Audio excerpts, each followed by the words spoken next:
Welcome back mga kapuso dinhi sa At Home with GMA Regional TV. Og best talk tayo na kauban si attorney Resi Rizada.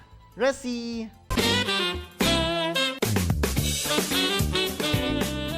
Thanks, Arjo! May butag mga kapuso ug welcome to Bistalk. Kadabutaga makauban nato si kapuso artist and crewmate Allen Ansay. Maayong buntag, Allen, and welcome back dito sa At Home with GMA Regional TV. Kumusta ka na? Tsaka kumusta din ang pamilya mo? Hello po sa inyong lahat, maayong buntag. Ito po, okay naman ako, andito lang sa bahay, sagot ng modules, edit ng vlogs. Yung family ko naman po, nasa province po sila ng Bicol.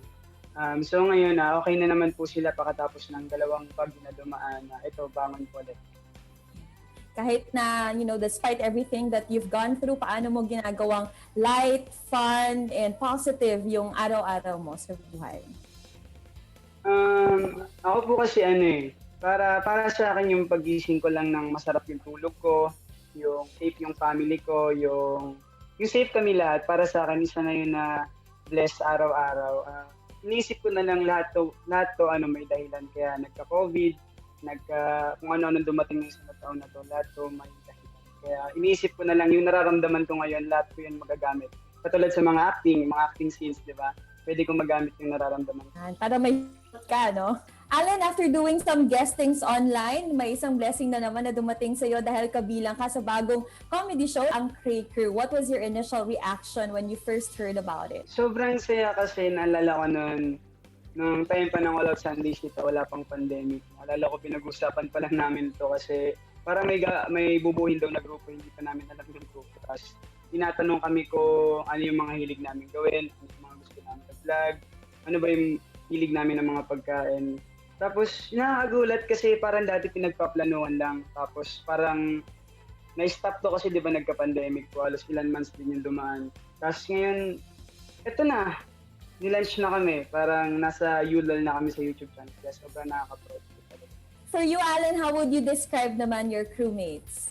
Ako madidescribe ko yung crewmates ko na madali sila makasundo talaga. Kasi madali lang alamin yung mga gusto nila eh. Mahilig sila sa mga games, may mga foodie sila. Siyempre makukulit. Kaya sobrang dali lang talaga. Kasi ganun din ako. Alam namin marami kayong gagawin dito sa Cray Crew. Hindi ka ba kumbaga parang nahihirapan because mahirap magpasaya ngayon at syempre gumawa rin ng mga iba't ibang challenges. How do you feel about that? Ako naman parang sa akin, may experience din kasi ako sa pag-vlog kasi di ba may YouTube channel kami. Si Via Pablo. Para sa akin kasi pag masaya ka sa ginagawa mo, masaya ka habang nag-vlog ka, parang tingin ko mapapasaya mo rin yung tao na yun kasi makikita nila na masaya ka sa ginagawa mo. Kaya para sa akin parang mas magiging madali na lang. At syempre, magiging exciting ito dahil 4 na nagwawapuhang crewmates ang makikita namin sa Cray Crew.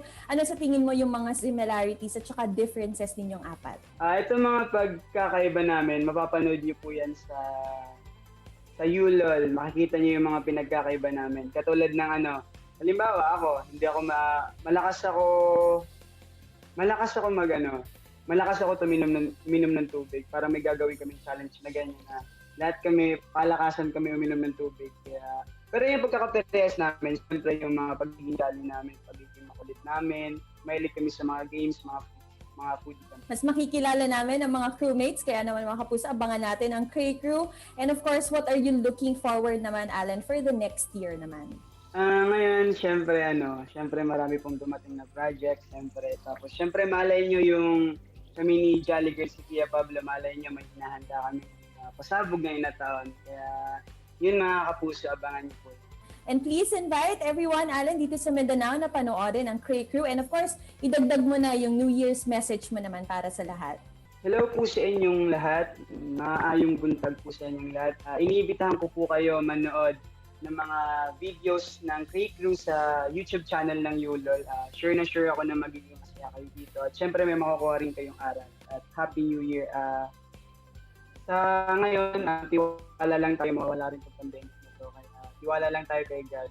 Daghang kaayong salamat, Alan, for joining us ngayong umaga. Thank you so much. Thank you po.